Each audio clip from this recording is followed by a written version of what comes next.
How does your body heal after a bad sunburn?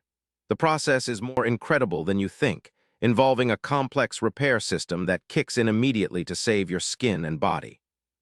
When your skin is exposed to too much ultraviolet radiation, it causes direct damage to your skin cells, DNA.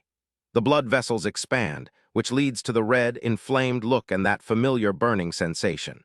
This is your body's alarm signaling that damage has occurred and needs repair. The severity depends on UV exposure and skin type. Your immune system immediately responds by releasing chemicals like histamines and cytokines. These chemicals cause inflammation, which sounds painful but is essential for healing. White blood cells flood the area to remove damaged cells and prevent infection.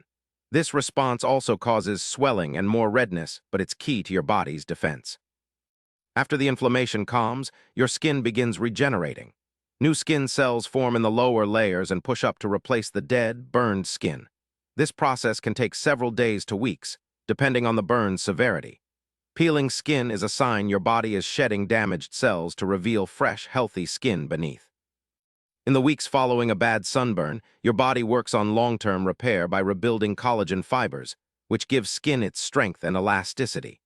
This repair helps restore the skin barrier and prevent future damage.